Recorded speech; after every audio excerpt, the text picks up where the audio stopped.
Nunca fui supersticioso. Crecí en una familia de policías en Guadalajara, acostumbrado al olor de la pólvora, al peso de las armas y al sonido seco de los disparos. Me hice instructor de tiro por vocación, porque era bueno, porque tenía el temple para mantener la calma cuando los demás apenas podían sostener una Glock sin temblar.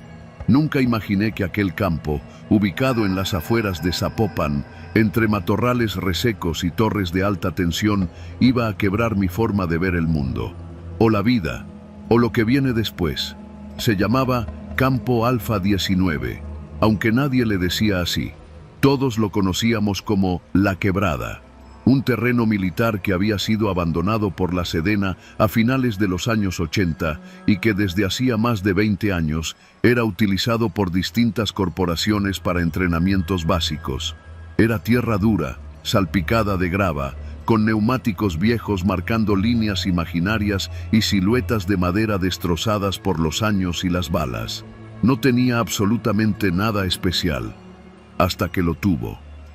Todo empezó un lunes, una mañana calurosa de marzo. Yo había llegado temprano, como siempre, con mi termo de café cargado y los audífonos en las orejas. La luz todavía era oblicua, colándose entre los árboles secos, y el polvo bailaba en el aire como si algo lo removiera desde el suelo. No le di importancia.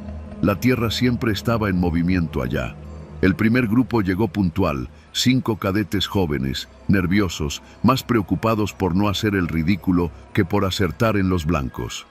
Mientras yo ajustaba el equipo de protección, noté que uno de los blancos móviles se estaba moviendo solo, como si alguien lo empujara desde atrás. Caminé hacia él, revisé el mecanismo, le di unos golpes, todo parecía normal. Pensé que era el viento, pero el viento no tiene botas. Las huellas comenzaron a aparecer en la tierra suelta. No eran de ninguno de nosotros, eran profundas, marcadas, y no llevaban la forma de los tenis tácticos que usábamos, sino de botas pesadas, militares.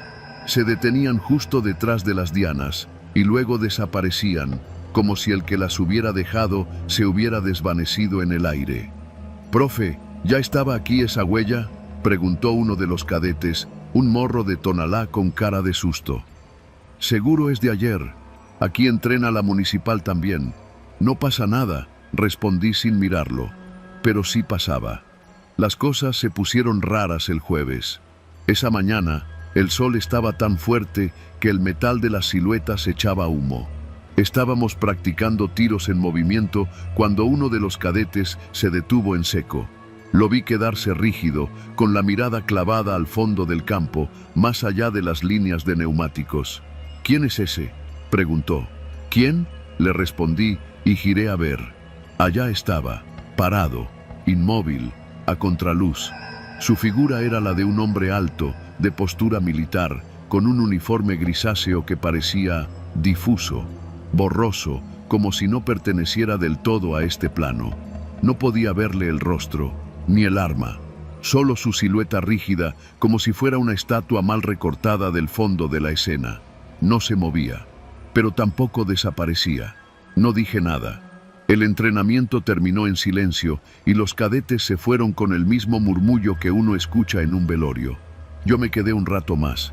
Caminé hasta el punto exacto donde había estado parado el hombre, esperando encontrar alguna pisada, alguna sombra, algo. No encontré nada. Esa noche dormí mal.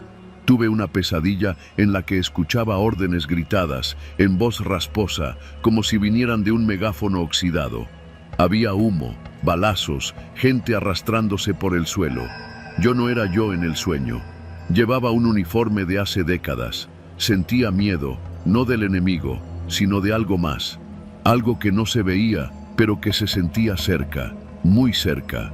Desperté con el corazón agitado. Mi perro estaba gruñendo hacia la puerta de la casa. No había nadie.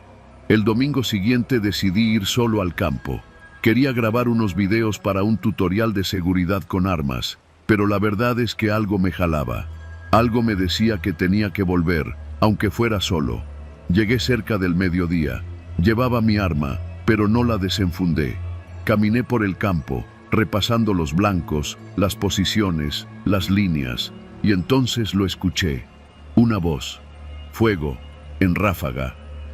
No había nadie, pero el eco de esa orden rebotó entre los cerros como si viniera de un instructor real. Y no fue lo único. Las siluetas empezaron a moverse, no como por viento, no como por cuerda. Se movían como si alguien invisible les disparara. Caían una a una, sacudidas por impactos que no sonaban, pero se sentían. El aire vibraba con la violencia de un tiroteo fantasma. Y entonces lo vi. Él, de nuevo, pero esta vez más cerca. Su figura seguía borrosa, como si no tuviera resolución, como si el mundo se negara a definirlo. Caminaba con paso marcial, recto, firme. Se acercó al centro del campo, alzó la mano derecha y gritó: ¡al piso! Yo me tiré, sin pensarlo, como si algo en mi cuerpo obedeciera esa voz sin filtro, como si no tuviera opción. Y fue ahí donde todo se desató. Una línea completa de soldados, fantasmas, se materializó frente a mí. Cuerpos espectrales, semitransparentes, vestidos con uniformes viejos, cargando armas antiguas, con rostros curtidos, ensangrentados, algunos con heridas imposibles. Marchaban, disparaban al aire, gritaban.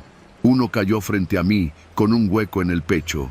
Abrió la boca como para gritarme algo, pero en vez de sonido, salió tierra seca. Todo duró unos segundos, o una eternidad. Cuando me levanté, estaba solo. El polvo había vuelto a asentarse. Mis manos temblaban. Decidí irme. No volví a la quebrada en varias semanas. Le dije a mis superiores que había tenido un problema de salud y me asignaron otros campos. Intenté olvidarlo, pero la imagen del hombre borroso seguía viniendo a mí en sueños, en reflejos, en los espejos empañados del baño. La gota final llegó un mes después, cuando un colega me mostró una vieja foto en blanco y negro que había encontrado en un archivo de Sedena. Era del año 1973. Una generación completa de soldados posando en fila justo en el mismo campo donde yo entrenaba. Todos jóvenes, duros, de mirada firme.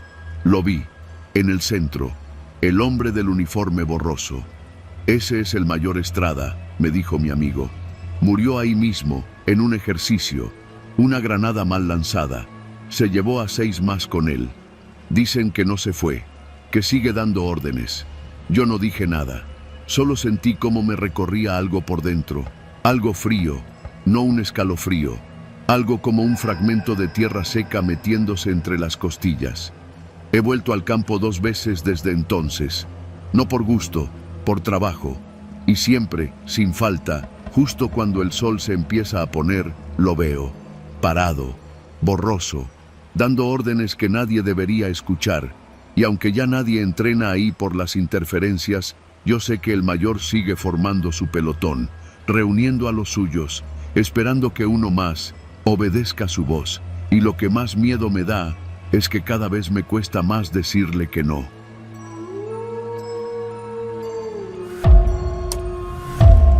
Todavía me tiemblan las manos cuando escucho el sonido metálico de una corneta, aunque venga de un desfile escolar o de una marcha del ejército. Me pasa desde hace casi 10 años, desde aquella vez que nos mandaron patrullar en la Sierra de Puebla, cerca del antiguo fuerte de Loreto, un lugar con historia espesa, como la neblina que se cuela en los huesos. Era el año 2015. Yo formaba parte de un pelotón de reconocimiento del ejército mexicano. Nos asignaron una operación de rutina, supervisar una zona boscosa entre los municipios de Zacapoaxtla y Cuetzalán. No había reportes de crimen organizado ni nada grave, solo rumores de cazadores ilegales y de saqueadores que buscaban vestigios arqueológicos, porque por ahí corre la leyenda de un viejo campamento militar de tiempos de la intervención francesa, medio perdido entre cerros cubiertos de niebla y árboles retorcidos. Éramos 12, todos hombres duros, curtidos por el sol, por la selva y por el miedo. Íbamos comandados por el teniente Arriaga, un sinaloense callado pero con mirada de cuchillo. A mí me decían El Pino por mi estatura, y era de los más nuevos, aunque ya había tenido mi dosis de sustos en operativos al sur del país. pero lo que pasó allá arriba no se puede comparar con nada. Nos adentramos en la sierra por un camino estrecho de terracería. Llevábamos 2 camionetas Cheyenne y equipo básico, radios, víveres, armas y un par de tiendas de campaña. Nos internamos en un paraje apartado, donde ni la señal del celular alcanzaba y la gente del pueblo más cercano, un caserío llamado Tenampulco Viejo, nos miraba raro, como si supieran algo que no se atrevían a decir. Desde la primera noche pasó algo extraño.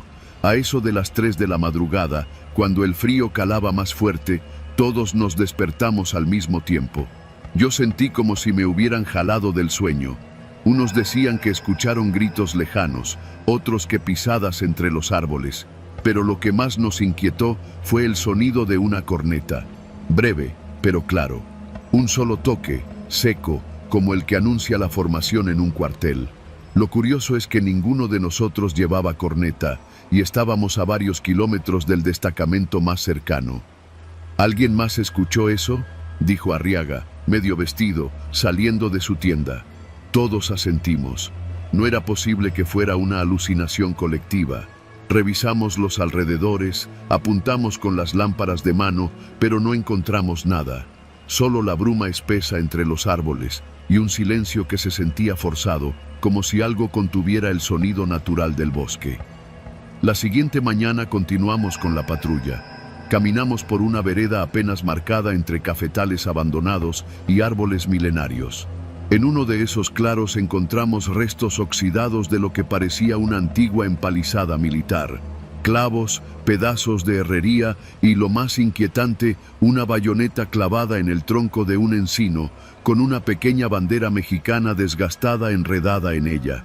La tela estaba deshecha, pero aún conservaba los colores. Parecía haber estado ahí por más de 100 años.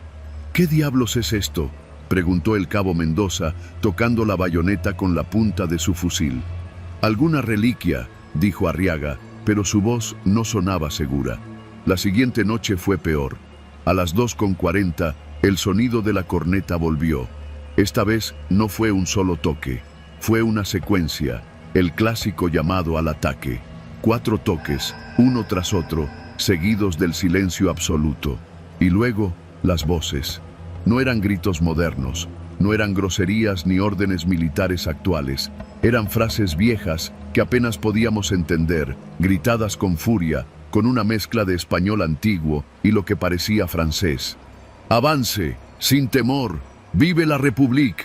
Las voces rebotaban entre los árboles, como si una batalla invisible se desarrollara a metros de nosotros. El teniente ordenó guardar silencio absoluto. Nadie se movió. Todos, acostados en nuestros catres, apretábamos las armas sin saber si disparar al aire o rezar. En medio del caos, escuché pasos pesados pasar cerca de mi tienda. Eran como botas de cuero endurecido. Por un segundo, me atreví a levantar un poco la lona. No vi a nadie, pero el rocío del suelo estaba marcado por huellas de botas que no eran nuestras. Huellas profundas, con clavos en la suela, como las que usaban los soldados del siglo XIX. Al amanecer, varios del pelotón querían regresar, pero Arriaga, tercamente, dijo que seguiríamos un día más. Estaba obsesionado con descubrir qué pasaba. Decía que si eran saqueadores, tenían una manera muy rara de operar. Yo ya no sabía qué pensar. Nadie dormía, nadie comía bien. La selva se había vuelto más densa, más pesada, y el aire olía raro, como a pólvora vieja. Esa tarde encontramos lo imposible. En un claro donde el follaje se abría, descubrimos un campamento militar perfectamente ordenado, pero fantasmal. Me explico. No era un campamento físico. Las tiendas estaban ahí, pero eran como de humo. Podías ver las figuras, los estandartes, incluso los cañones apuntando al horizonte. Pero si te acercabas, todo se desvanecía. Era como una proyección, una repetición atrapada en el tiempo. Algunos soldados de mi pelotón lloraron, otros vomitaron. Uno, el soldado Lira, entró corriendo a ese campamento fantasmal y nunca regresó. Lo buscamos hasta que cayó la noche, gritando su nombre, disparando al aire. Nada, desaparecido. Y entonces Como si esa pérdida hubiera abierto una compuerta, lo peor llegó. La última noche fue un infierno. El toque de corneta sonó justo a las 3, pero esta vez fue ensordecedor, como si estuviera dentro de nuestras cabezas. Y no vino solo. Vinieron ellos. Primero los escuchamos marchar entre la maleza, decenas, tal vez cientos. Luego los vimos, hombres vestidos con uniformes antiguos, algunos franceses, otros mexicanos, todos pálidos, con ojos vacíos, con heridas abiertas y uniformes rasgados. Muchos sin rostro, portaban mosquetes, lanzaban gritos de guerra, disparaban al vacío. Se cruzaban entre nuestras tiendas sin vernos, como si no estuviéramos ahí. Pero uno sí me vio. Era un oficial francés, con bigote perfectamente delineado, el rostro lleno de tierra seca y una banda azul cruzándole el pecho. Me miró fijo, sonrió y levantó su corneta. La sopló frente a mí. El sonido me atravesó el cuerpo. Sentí que mi corazón se detenía un instante. Caí al suelo. Cuando desperté, estaba en el Hospital Militar de Puebla. Habían pasado 5 días. Solo 5 de nosotros regresamos. Arriaga murió de un paro cardíaco en el helicóptero de evacuación. A Lira nunca lo encontraron. Los demás fueron declarados incapacitados. Nadie quiso hablar de lo que vimos. El informe oficial dijo que sufrimos un episodio de alucinación colectiva por consumo de hongos silvestres contaminados. Una mentira que nos obligaron a firmar. Yo sé lo que vi. A veces, en las noches tranquilas, escucho esa corneta. Una sola nota, larga, grave. Y sé que no está lejos. No me acerco a la sierra desde entonces. No duermo cerca de ventanas abiertas. No voy a desfiles. Porque entendí algo allá arriba, en ese bosque maldito. La guerra no se termina solo porque mueran los soldados. Algunos siguen marchando. Y el toque de corneta nunca deja de sonar.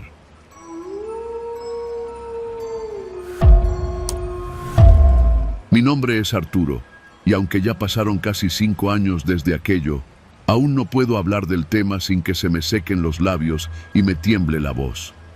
Lo que viví no lo cuento buscando consuelo ni atención. Lo cuento porque alguien tiene que saberlo. Porque hay lugares que no deberían tocarse. Porque el silencio, a veces, tiene nombres antiguos que no deben ser pronunciados. Esto sucedió en Guanajuato, en el Cerro del Cubilete. No en la cima, donde está el Cristo Rey que todos conocen, sino mucho más abajo, donde los turistas no van, donde las veredas se vuelven tan estrechas que el sol apenas se cuela entre los mezquites y las piedras parecen susurrar bajo las botas. Era el año en que me fui a vivir con mi novia a Silao. Conseguí un trabajo como topógrafo con una constructora que planeaba abrir una ruta alternativa para vehículos pesados, justo a un lado del cerro. El proyecto era polémico porque algunos decían que esas tierras eran sagradas, o al menos intocables. Otros hablaban de restos de batallas antiguas, pero nunca les puse atención. Yo era escéptico, racional. Medía, calculaba y dibujaba. Nada más. El 23 de abril me asignaron trazar el mapa de una oquedad que uno de los obreros había encontrado por accidente mientras escarbaban una zanja. Decía que había pisado una piedra hueca que se desplomó, dejando al descubierto un agujero que parecía no tener fondo. Cuando me llevaron al sitio, cubierto por maleza y lodo, sentí un escalofrío inmediato. Pero no lo dije. Me limité a colocar mis marcas, tomar fotos y bajar con mi linterna y mi arnés, creyendo que se trataría de una vieja mina o tal vez una caverna natural. Lo que encontré abajo no era natural. Era un túnel, un pasillo largo, húmedo y oscuro, con muros de piedra colocados a mano. Olía a tierra rancia y metal oxidado. El aire estaba viciado, pero no al punto de asfixiar. Encendí mi linterna y avancé unos metros. No había señal de murciélagos ni insectos, solo un eco denso que parecía responder con un milisegundo de retardo a cada uno de mis pasos.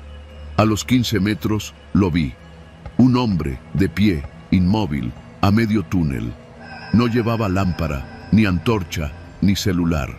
Estaba ahí, de pie, como si hubiera estado esperándome.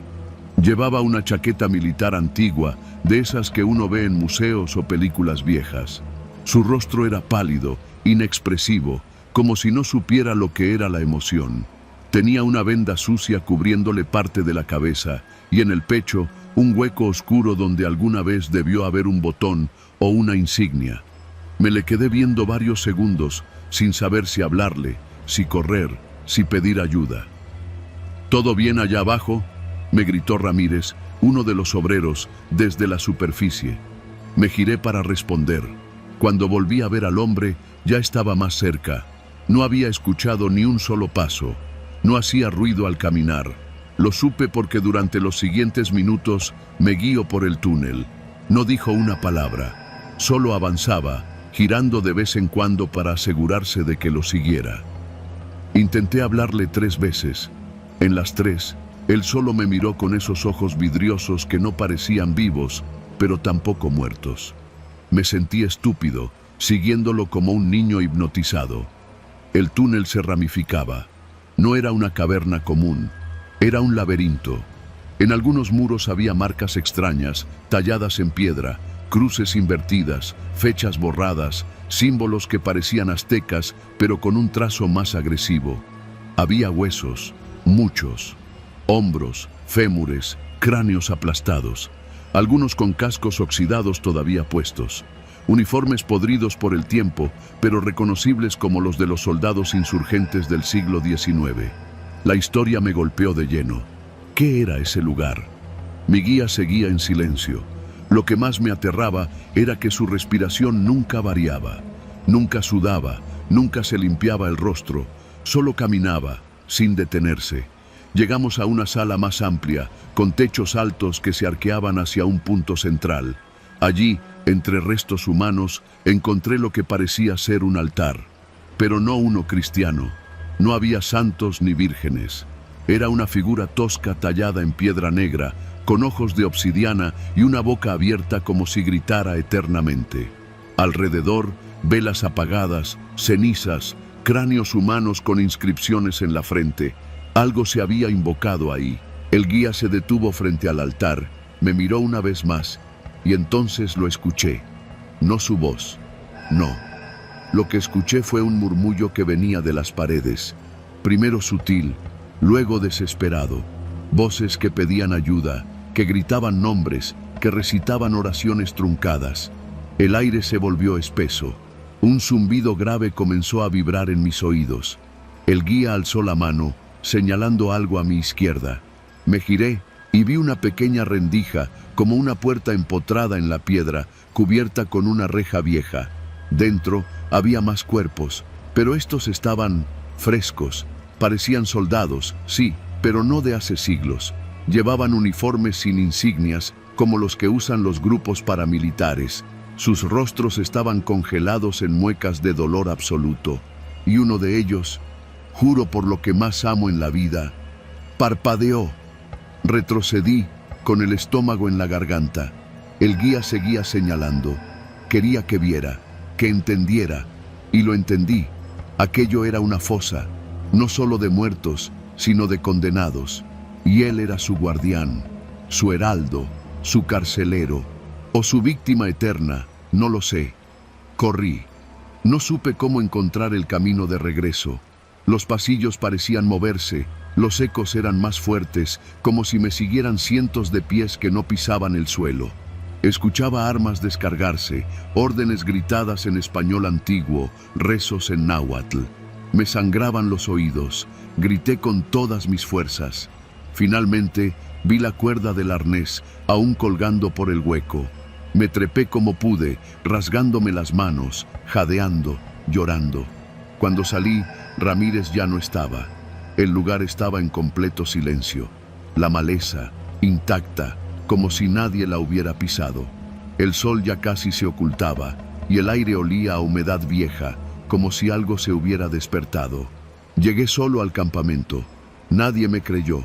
Dijeron que estaba en shock, que me había perdido y golpeado la cabeza. Me suspendieron una semana. Yo renuncié al día siguiente. No volví jamás a ese cerro. Ni siquiera he regresado a Guanajuato. Me mudé a Veracruz, cerca del mar, donde la tierra no esconde túneles bajo sus pies. Pero cada año, en el aniversario de aquel día, sueño con él, con el guía. Siempre está en el mismo túnel, siempre me espera, siempre en silencio.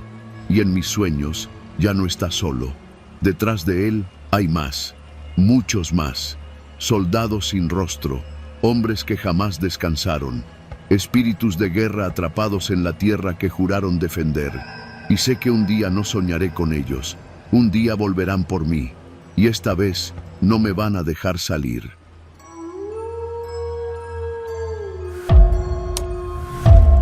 Trabajo de guardia nocturno desde hace más de 10 años.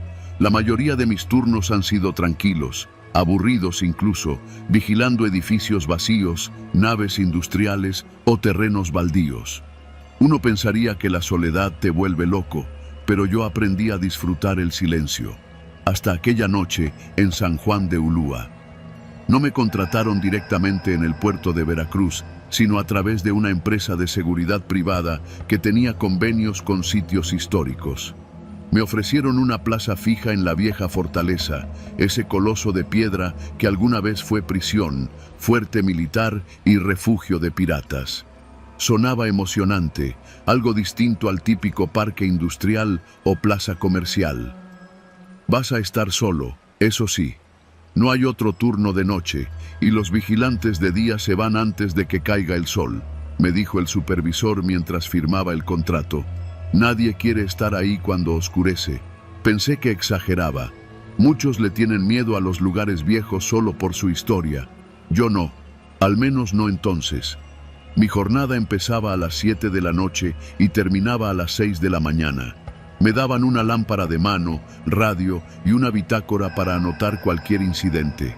Mi rutina era simple: recorrer los pasillos, revisar que las puertas estuvieran cerradas, que nadie se hubiera colado y esperar el amanecer. Las primeras noches fueron normales. Me fascinaba la arquitectura del fuerte: muros de piedra húmeda, cañones oxidados, pasillos que olían a sal y encierro. A veces escuchaba ruidos, el viento, las gaviotas, crujidos de madera vieja, pero nada fuera de lo común. Hasta que llegó esa noche. Era martes, creo. Algo raro pasó desde que crucé la puerta principal. El aire se sentía espeso, como si la humedad se hubiera transformado en otra cosa. No sé cómo explicarlo.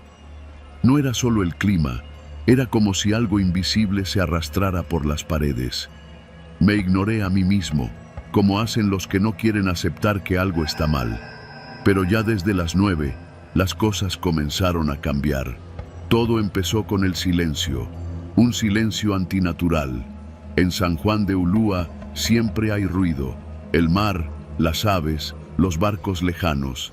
Pero esa noche, nada, ni una ola, ni un graznido. El mar parecía muerto. A las 10 pasadas, empecé mi ronda en el corredor norte, ese que da hacia lo que alguna vez fue el calabozo principal. El faro estaba apagado, se supone que lo dejan prendido por seguridad, pero no quise subir a prenderlo. Algo me decía que no debía hacerlo.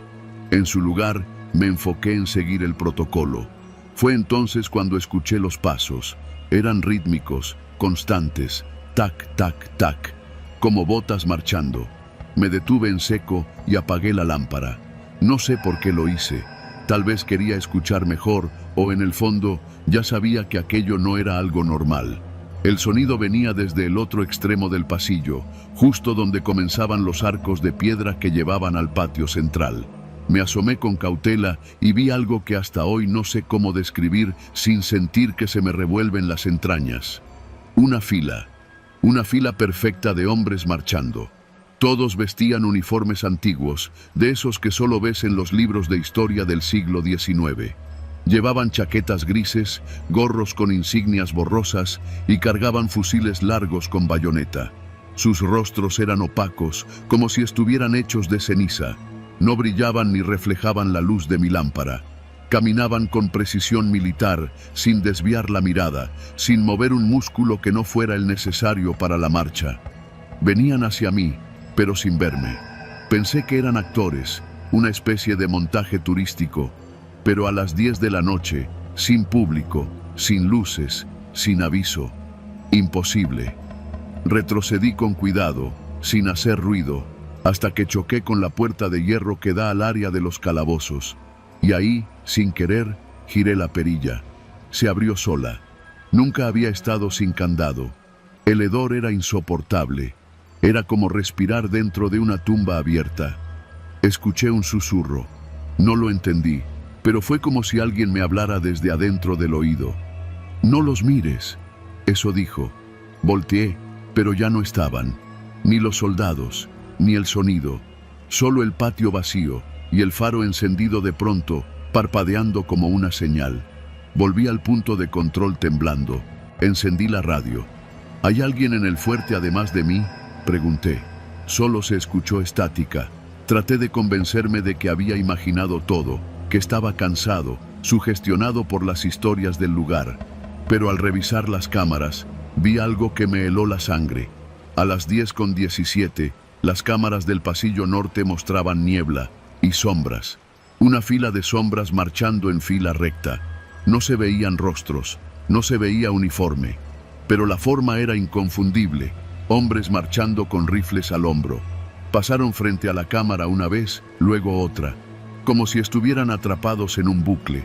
A medianoche, sentí que el suelo vibraba. Trabajo de guardia nocturno desde hace más de 10 años. La mayoría de mis turnos han sido tranquilos, aburridos incluso, vigilando edificios vacíos, naves industriales o terrenos baldíos. Uno pensaría que la soledad te vuelve loco, pero yo aprendí a disfrutar el silencio. Hasta aquella noche, en San Juan de Ulúa. No me contrataron directamente en el puerto de Veracruz, sino a través de una empresa de seguridad. Salí al patio, guiado por el instinto o por algo más fuerte. Y entonces los vi de nuevo. La misma fila, ahora más nítida, cruzando por el centro del fuerte, saliendo de las celdas y dirigiéndose al mar. Caminaban sobre el agua, desaparecían al tocar el horizonte. Uno de ellos se detuvo, giró la cabeza hacia mí y me vio. No tenía ojos, solo 2 huecos profundos, como ventanas a la nada. Me saludó con la mano derecha, con un movimiento lento y firme. Sentí un ardor en el brazo, como si algo me hubiera quemado desde adentro. Me quité la camisa. En mi piel, marcado como con fuego, apareció un número: 138. Desde esa noche, no he vuelto a trabajar. Nadie me creyó cuando intenté contar lo que vi. Dicen que el sistema de cámaras falló, que el faro tiene un sensor automático, que los pasos fueron alucinaciones auditivas.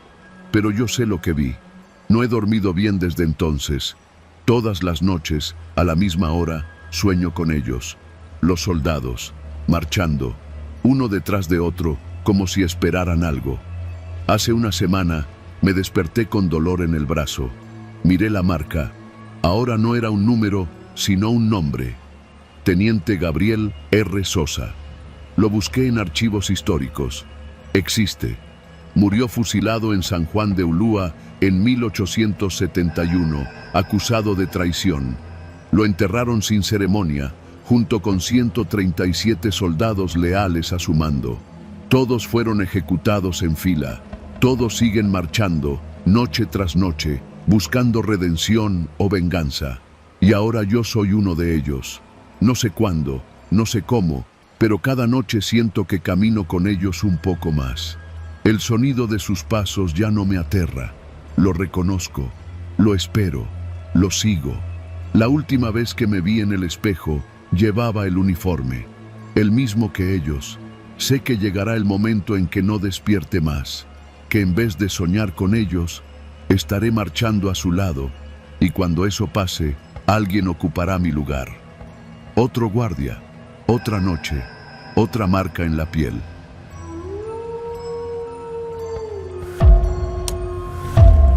No sé si lo que voy a contar me lo estoy inventando con la mente podrida por el insomnio, o si de verdad pasó como lo recuerdo. Pero lo que sí puedo asegurar es que, desde aquella noche en el dormitorio del pelotón, no he vuelto a dormir sin escuchar ese sonido. El chirrido leve, rítmico, de una cama militar moviéndose sola. Yo me enlisté en el ejército mexicano a los 23 años. Vengo de una colonia dura en Ciudad Nezahualcóyotl, donde si no trabajas o estudias, te traga la calle. Así que el ejército era mi única salida. Después de un año de entrenamiento y servicio regular, me trasladaron al campo militar número 1, en Naucalpan. Había escuchado historias raras del lugar, rumores entre los más veteranos. Decían que ciertas áreas del cuartel estaban marcadas, pero ya sabes cómo es. En toda base vieja siempre hay cuentos para asustar a los nuevos. Yo no creía en esas cosas. No entonces. Me asignaron al dormitorio de la Compañía Delta, en una de las secciones más viejas del complejo. Eran 4 hileras de camas metálicas, cada una con su colchón delgado y su cobija color oliva. Las camas estaban alineadas con disciplina, como todo en el ejército. 10 camas por fila, 40 en total, pero en el extremo de la segunda fila, justo junto a la ventana que daba al patio trasero donde casi nunca se encendían las luces, había una cama que nunca se usaba. «Esa no se toca, cabrón», me dijo el sargento Adame la primera noche. «Es reglamento del pelotón». «¿Por qué?», pregunté. «Solo entiende esto. Esa cama es de alguien que ya no está, pero que sigue regresando». Me reí. Pensé que era una broma, parte del proceso de huesear a los nuevos. Aún así, nadie ocupaba esa cama. Le decían la 10ª, como si fuera una entidad, no una simple cama. Pasaron los días y todo parecía normal. El entrenamiento era rudo, el cuerpo cansado, las madrugadas heladas. Lo único extraño, lo único que se me clavaba en la cabeza, era la forma en que todos, hasta los más broncos, evitaban siquiera mirar directamente la 10ª cama. Todo cambió un jueves. Lo recuerdo porque esa tarde, el cabo Sánchez se accidentó en maniobras con granadas. Nada grave, pero lo mandaron al hospital militar. Como era mi compañero de litera, me quedé solo esa noche. El dormitorio se sentía más amplio, más callado, y ahí fue cuando lo escuché por primera vez. Era poco antes de la medianoche. Yo estaba acostado, con los ojos cerrados, cuando escuché un crujido leve, como si el metal de una cama se estuviera moviendo. Pensé que era alguno de los otros soldados cambiando de posición, pero al abrir los ojos, noté que el sonido venía del fondo de la fila, de la cama vacía. Me incorporé. La ventana abierta dejaba entrar una brisa fría. Las sombras bailaban en las paredes. El chirrido continuaba, rítmico, pausado, como si alguien estuviera acostado ahí, moviendo el peso de un lado a otro. Me quedé observando. No había nadie.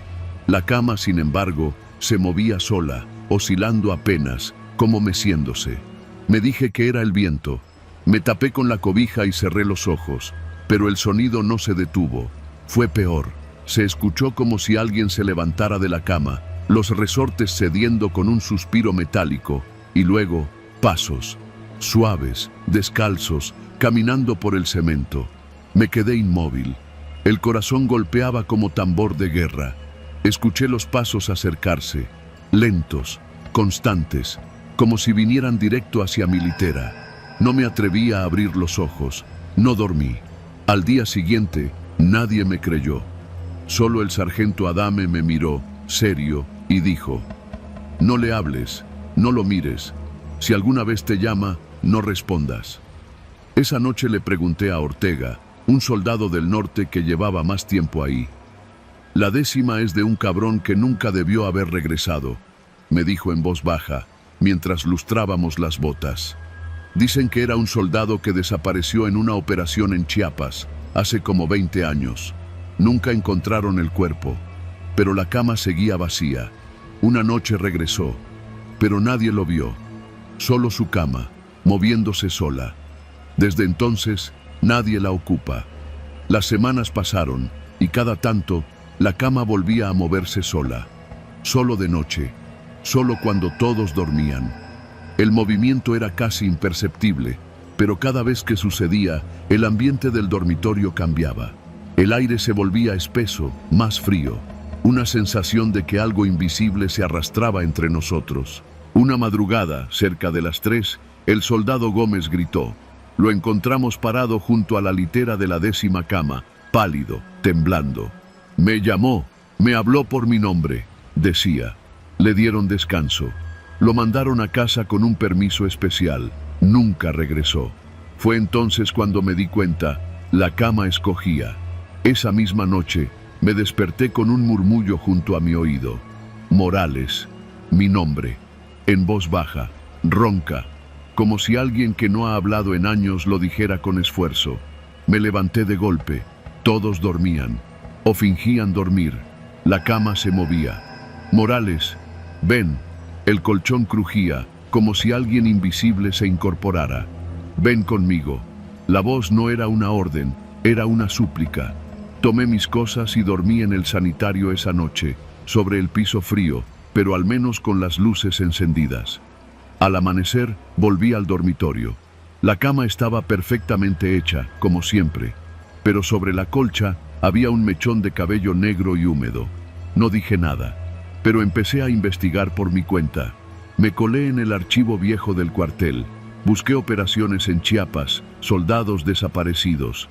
Encontré un reporte de 1998, un pelotón emboscado por supuestos rebeldes, solo 9 cuerpos recuperados, uno nunca fue hallado.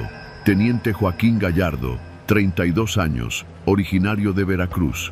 Su última asignación, dormir en la 10ª cama. Imprimí el reporte, lo guardé. Esa misma noche, la cama no solo se movió, se cayó al suelo. Todos nos despertamos con el estruendo. Nos levantamos. La litera estaba volteada, como si algo hubiera salido con violencia de ella.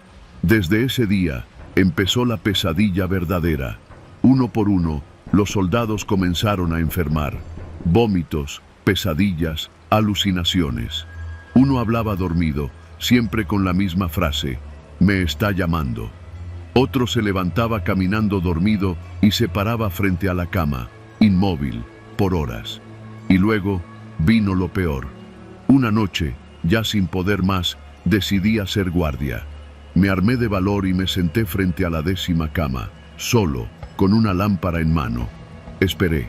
A las 2:30, el aire se volvió helado. Los vidrios de las ventanas se empañaron. La cama empezó a moverse, suavemente, luego con más fuerza, como si alguien forcejeara desde adentro. De pronto, las cobijas se levantaron solas, como si una figura invisible se incorporara. «Morales», dijo la voz, más clara esta vez. «Ya me toca». Vi cómo el colchón se hundía. Había un peso ahí, algo que no podía ver, pero que claramente estaba presente. Y luego, la lámpara se apagó. La oscuridad me envolvió. Sentí que algo se sentaba junto a mí. El frío era insoportable. Yo nunca me fui. Corrí, grité. El sargento Adame me encontró tirado en el pasillo, llorando, con la lámpara hecha trizas. Al día siguiente, sellaron el dormitorio. Dijeron que era por mantenimiento, pero todos sabíamos la verdad. El pelotón fue reubicado. La cama, sin embargo, se quedó ahí. Nadie se atrevió a moverla. Hoy estoy retirado. Vivo en Iztapalapa, vendo fierros viejos y sobrevivo como puedo. Pero hay noches, sobre todo cuando el viento sopla desde el norte, en que juro escuchar, allá a lo lejos, el sonido de un colchón crujiendo, moviéndose lentamente, como si alguien se estuviera preparando para regresar. Y lo peor es que a veces creo escuchar mi nombre.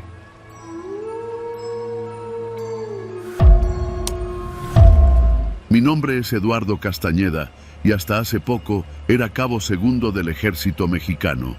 Serví en la 8ª zona militar, con base en Chihuahua, pero la historia que voy a contarte no ocurrió en la ciudad, sino en un viejo puesto militar olvidado entre la Sierra de Guerrero, cerca del pueblo de Apaxtla. Me mandaron allá como parte de una rotación de rutina, o eso me dijeron, pero nada de lo que viví en esa casamata fue rutinario. Desde entonces no puedo cerrar los ojos sin revivir esa maldita noche.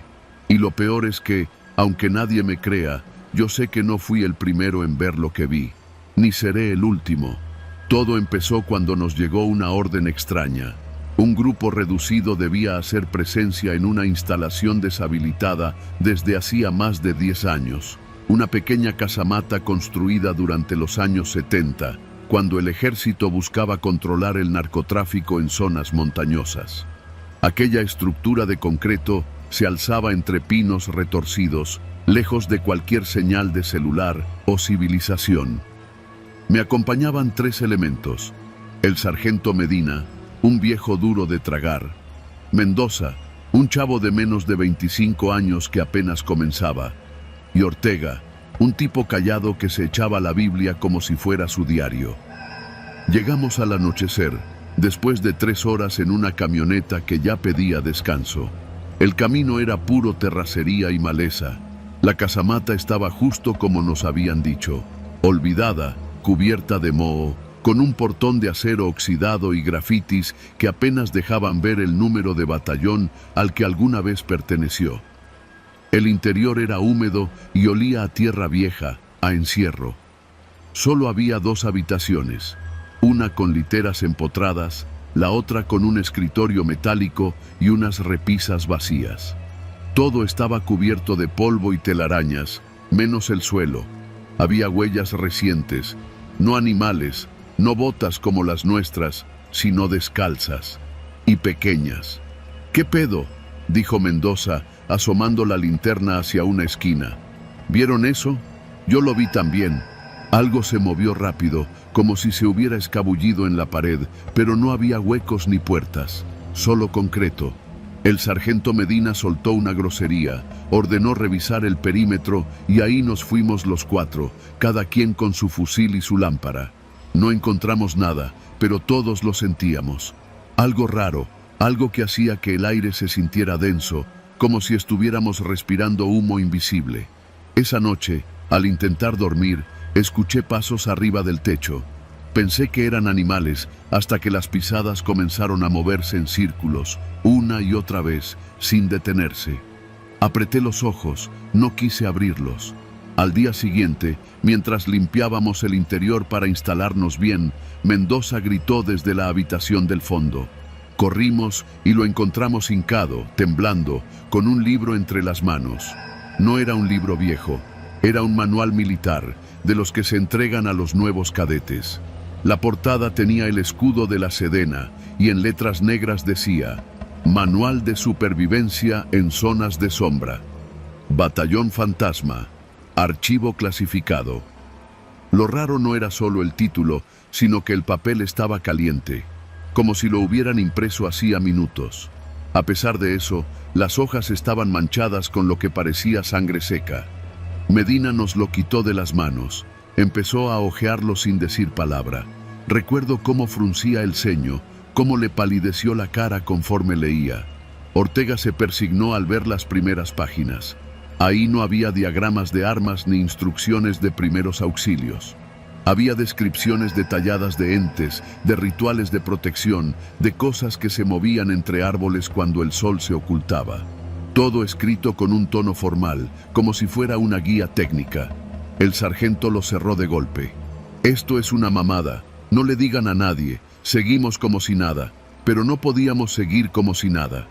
Esa tarde, Mendoza desapareció. Salimos a buscarlo entre el monte. Dejamos la casamata atrás y recorrimos los alrededores, gritando su nombre, pero no hubo respuesta. Solo el sonido de ramas crujiendo a lo lejos. Cuando cayó la noche, lo vimos. Estaba parado entre los árboles, sin moverse, a unos 20 metros. Lo llamé por su nombre, pero no respondió. Cuando dimos un paso hacia él, se dio la vuelta y corrió como si algo lo arrastrara hacia la oscuridad. No lo alcanzamos. Volvimos al refugio antes de que nos atrapara la noche. Esa fue la peor idea. La segunda noche fue distinta. El interior de la casamata ya no era igual. Las paredes sudaban, literal, como si lloraran agua salada. El manual reapareció en mi litera, abierto en una página que no había visto antes. Decía: si uno desaparece, no lo sigas. No es él, solo su forma. Espera hasta que la forma se disuelva. Si se aparece dentro del refugio, no lo mires a los ojos. Jamás abras la puerta después de las 2. Le mostré eso a Ortega. No dijo nada, pero sacó su Biblia y empezó a rezar en voz baja, como si no pudiera evitarlo. Medina se encerró con el fusil cargado y ya no salió en toda la noche. A las 2:15, alguien tocó la puerta. Toques suaves, insistentes. 1, 2, 3 veces. Yo no me moví, pero Ortega empezó a temblar. El toque se convirtió en golpes, fuertes, como si una bestia estuviera pateando la puerta. Entonces, una voz, clarita, la voz de Mendoza. «Ábranme, soy yo». Me dejaron afuera. Ortega lloraba. Yo no podía moverme. Medina gritó desde adentro: «No lo abran, cabrones, no es él, ese no es Mendoza». Los golpes pararon de pronto. Pasaron segundos de silencio y luego escuchamos pasos dentro del cuarto de Medina. Un disparo. Corrimos. Medina estaba en el suelo, con el fusil humeante. El disparo había sido contra la pared, pero su rostro estaba desfigurado por el miedo. Murmuraba algo como: «Ya entraron, nunca se fueron». La tercera noche no debía existir. El protocolo exigía evacuar si había pérdidas o amenazas, pero nadie nos respondió por radio. La señal estaba muerta y el generador dejó de funcionar como si lo hubieran vaciado desde dentro. Esa última noche, el manual volvió a aparecer, esta vez en la mesa central. Las páginas estaban húmedas y una nueva inscripción estaba escrita a mano, con letra diferente. El batallón jamás fue desmantelado. Todos siguen aquí. Algunos no saben que están muertos, otros quieren compañía. Si lees esto, es porque ya estás enlistado. Ortega intentó quemarlo. Usó su encendedor, su camisa, gasolina, nada. El manual no ardía. Solo se oscurecía y luego regresaba a su estado original. Al amanecer, Ortega salió al bosque con su Biblia en la mano. Dijo que iba a buscar a Mendoza. Nunca volvió. Fui el único que quedó. No dormí más. Solo esperé a que saliera el sol. A la cuarta noche, tomé el manual y lo metí en mi mochila. Caminé durante horas, sin rumbo, sin comida, hasta que un convoy federal me encontró, deshidratado, delirando. Estuve en observación médica durante una semana. Dijeron que sufrí un brote psicótico, que todo fue producto del aislamiento y el estrés. Nunca encontraron los cuerpos, tampoco el manual. Rebuscaron entre mis cosas y no apareció, pero yo sé que lo llevaba, sé que lo guardé. A veces todavía puedo oler ese papel metálico, recién impreso, como si alguien lo acabara de dejar a mi lado. Desde entonces no sirvo. Me dieron baja definitiva, pero eso no me importa. Lo que me importa es advertirle a quien escuche esta historia. Si alguna vez estás en una instalación abandonada y encuentras un manual militar que parece recién escrito, no lo leas, no lo abras, porque cuando lo haces, ellos saben que ya estás listo para unirte, y no todos regresan.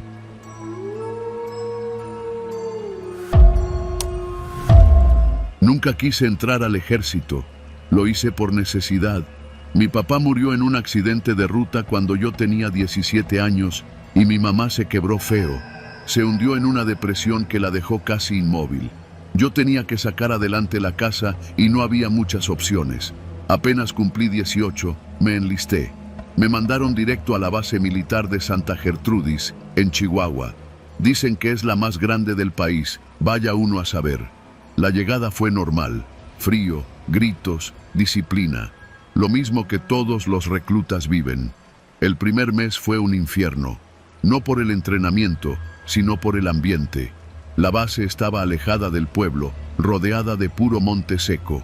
De día era tolerable, pero de noche se sentía otro aire.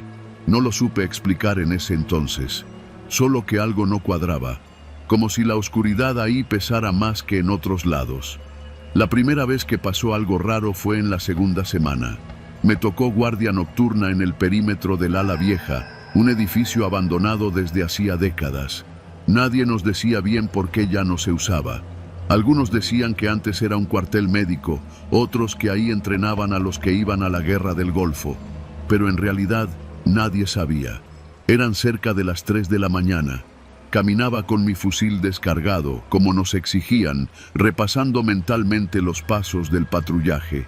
Nada fuera de lo normal, hasta que empecé a escuchar pasos detrás de mí. Pasos, firmes, rítmicos. Al principio pensé que era otro recluta, tal vez el cabo que me supervisaba, haciéndome una inspección sorpresa. Me detuve, los pasos también. Me di vuelta, nadie. Sentí un vacío en el estómago, pero traté de mantener la calma. Seguí caminando, otra vez los pasos, como si alguien me siguiera al mismo ritmo. Me detuve en seco, silencio. Me giré rápido, nada. Apuré el paso y los pasos detrás de mí se aceleraron también. Me puse a trotar y los sentí pegados detrás de mí, como si alguien marchara conmigo, apenas a unos pasos. Cuando llegué a la caseta, entré casi corriendo. «¿Qué tienes?», me preguntó el sargento Robles. «Nada, mi sargento». Escuché. «No, nada. Todo en orden». Mentí. Me dio vergüenza. Pero esa noche no dormí nada, y los pasos no se me salieron de la cabeza. A la noche siguiente, me cambiaron de puesto, pero los pasos regresaron, siempre detrás, siempre sincronizados con los míos. Ya no era sugestión. Incluso otros reclutas empezaron a notarlo. Uno de ellos, el Güero Mendoza, dijo en voz baja una madrugada: «¿No sientes como si alguien marchara atrás? Como si fuéramos más de los que estamos». Eso me heló la sangre. Luego vino lo del dormitorio. Compartíamos un cuarto con literas de metal. Las noches eran silenciosas, solo el zumbido de los ventiladores y el resoplido de los que roncaban. Pero una noche se escuchó algo más. Una marcha, a paso firme, dentro del dormitorio, como si un pelotón entero entrara caminando. Abrí los ojos. Estaba oscuro, pero la silueta de los cascos colgados se veía. Nadie se levantó, nadie hablaba, solo esos pasos, uniformes, 1, 2, 1, 2, y después un grito. El chacón, que dormía en la litera de abajo, se incorporó como si lo hubieran electrocutado. Decía que algo lo había tocado, que sintió una mano empapada de sangre sobre su pecho. Le dieron 3 días de descanso, pero cuando regresó ya no era el mismo, pálido, callado. Nos dijo una noche, sin mirarnos: «Los que marchan atrás no están vivos, yo los vi». No quiso explicar más. A la semana lo sacaron del entrenamiento. No volvió. Después de eso, las cosas se intensificaron. Los pasos nos seguían a todos lados, pero solo de noche, nunca a plena luz del día. A veces, cuando marchábamos de madrugada para los ejercicios tácticos, se escuchaban pasos adicionales, claramente más de los que estábamos en la formación. Los instructores se hacían los desentendidos, como si supieran, pero prefirieran no hablar. Un día me tocó hablar con un soldado veterano, el cabo Reyes. Ya tenía más de 20 años en la base. Me armé de valor y le pregunté si sabía algo de los pasos. Se me quedó viendo, como si evaluara si valía la pena decirme la verdad. Luego me dijo: «Aquí hubo una masacre, hace años. Un pelotón entero fue enviado a una operación en la sierra. Nunca regresaron. Se dice que hubo una traición, que los vendieron, los emboscaron y los mataron como perros. Algunos cuerpos nunca se recuperaron. Dicen que los enterraron por allá, por donde está el ala vieja. Desde entonces, los que hacen guardia cerca de ahí, los escuchan». ¿Escuchan qué? La marcha. Siguen marchando, como si no supieran que ya están muertos, o como si no los dejaran irse. Después de eso, cada vez que me tocaba turno nocturno, lo sentía. Ese peso, esa presencia. No era solo el ruido, era como si el aire se cargara, como si algo invisible estuviera justo detrás, listo para tocarte la nuca. Un domingo por la madrugada me tocó hacer patrullaje con otro recluta, Toño Rivas. Buen tipo, hablador. Íbamos en silencio, porque ya sabíamos lo que se sentía cuando uno hablaba de más en esas madrugadas. Pero ese día fue diferente. Íbamos bordeando el edificio abandonado cuando Toño se detuvo. Le temblaban las manos. Lo miré. ¿Viste eso? ¿Qué cosa? Ahí, junto a la puerta, alguien nos vio desde adentro. Miré rápido. Nada, solo la oscuridad. Pero se sentía algo, como una vibración en el suelo, como si marcharan desde adentro. Un estruendo sordo, rítmico. Toño dio un paso atrás. «Vámonos a la verga de aquí», dijo casi en susurro. Pero era tarde. La puerta del ala vieja se abrió sola. Un rechinido largo, lento. Un viento frío salió de ahí, y dentro, sombras, siluetas uniformadas, sin rostro. 1, 2, 3, 5, 7, no sabría cuántas. Venían caminando hacia nosotros, marchando, en formación. Toño gritó y salió corriendo. Yo no pude moverme. Me quedé ahí, paralizado. Uno de ellos se me acercó. Podía verle el uniforme completo, pero su rostro era solo un hueco negro, como un casco vacío. Se detuvo frente a mí. Me levantó la mano en saludo militar. Yo, sin pensar, respondí el saludo. No sé por qué lo hice. Fue automático, y en ese momento todos se detuvieron, como si ese gesto hubiera detenido la marcha. Se quedaron ahí, inmóviles. Luego, simplemente desaparecieron, no como humo, más bien, como si nunca hubieran estado ahí. La puerta del edificio se cerró de golpe. Toño regresó con un par de sargentos. Dijeron que yo estaba pálido, en shock. Me sacaron del servicio esa misma semana. Evaluación psicológica, dijeron. No insistí. Ya pasó más de un año desde entonces. Vivo en Hermosillo con mi madre. No volví a pisar una base militar, pero aún, en las noches más silenciosas, cuando el viento sopla entre las ramas secas del patio, juro que escucho algo. 1, 2, 1, 2, marchando detrás de mí, como si me hubieran seguido, como si no me hubieran dejado ir del todo, y a veces me sorprendo devolviendo el saludo.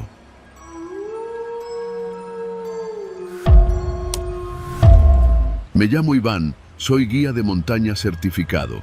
Desde hace más de 10 años llevo grupos por la Sierra Negra, justo en la región que bordea la zona restringida del Gran Telescopio Milimétrico.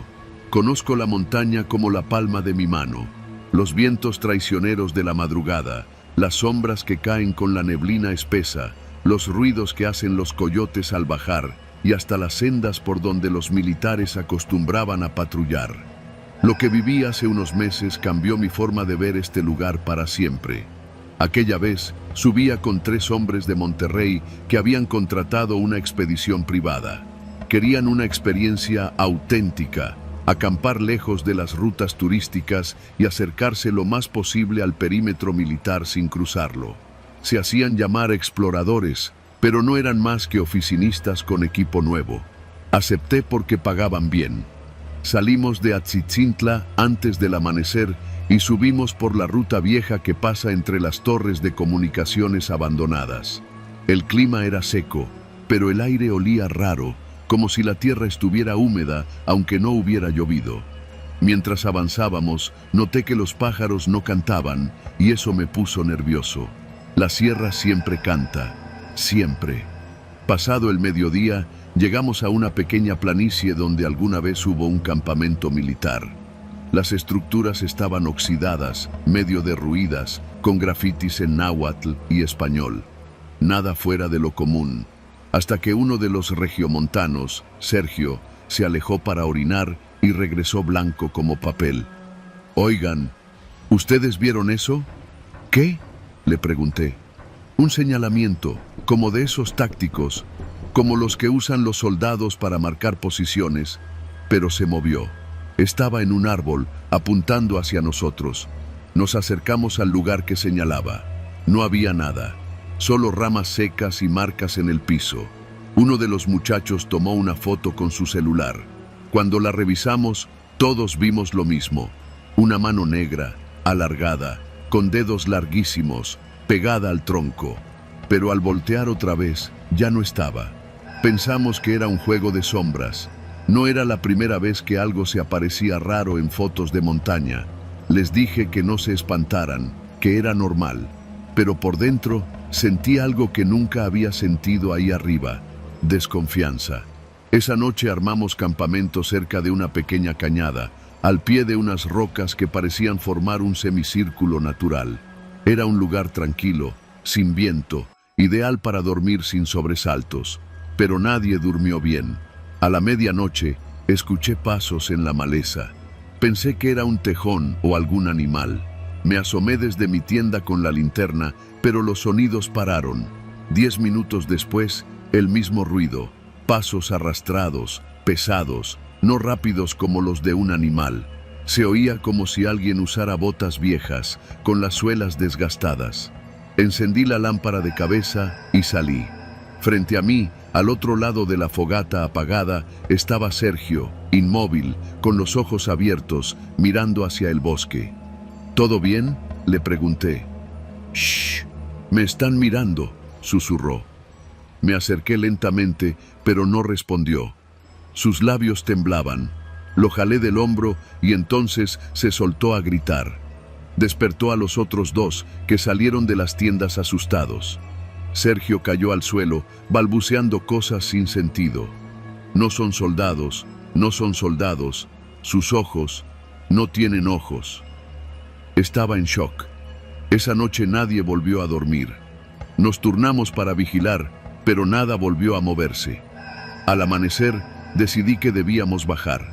Era evidente que Sergio no estaba en condiciones de continuar. Empacamos en silencio. Yo fui el último en guardar mi tienda, y mientras enrollaba la lona, noté algo entre las ramas más altas de un árbol cercano. Era un trapo verde olivo, como parte de un uniforme militar. Pero viejo, desteñido, colgado de una manera extraña, como si alguien lo hubiera puesto ahí a propósito. Caminamos en fila india hacia el sur, evitando la ruta que habíamos tomado para subir. Fue entonces que encontramos la primera marca en el suelo, una línea blanca dibujada con cal, formando un círculo casi perfecto de unos 3 metros de diámetro. En el centro, una estaca oxidada con algo clavado en la punta, una cartuchera militar, completamente intacta, pero con manchas oscuras que no eran tierra. «¿Qué chingados es esto?», preguntó uno de los regiomontanos. «Un punto de avanzada», dije casi sin pensar. Y en cuanto lo dije, me cayó el 20. Ese no era un punto de avanzada actual, era viejo, demasiado viejo. Las líneas tácticas, las marcas, eran del tipo que usaban durante los operativos contra el narcotráfico en los años 90, cuando el ejército patrullaba estas sierras cazando campamentos de sicarios. Avanzamos más rápido, pero cada ciertos metros nos encontrábamos con otro señalamiento. Un guante militar lleno de tierra, una lámpara rota, un machete con cinta negra, todos colocados con precisión, como si alguien hubiera querido marcar un camino o una trampa. Pasamos junto a un risco cuando Sergio se detuvo de golpe. Al voltear, vi lo que lo había paralizado. A unos 10 metros, en medio del claro, había una figura humana. Uniforme verde oscuro, casco puesto, botas negras y sin rostro.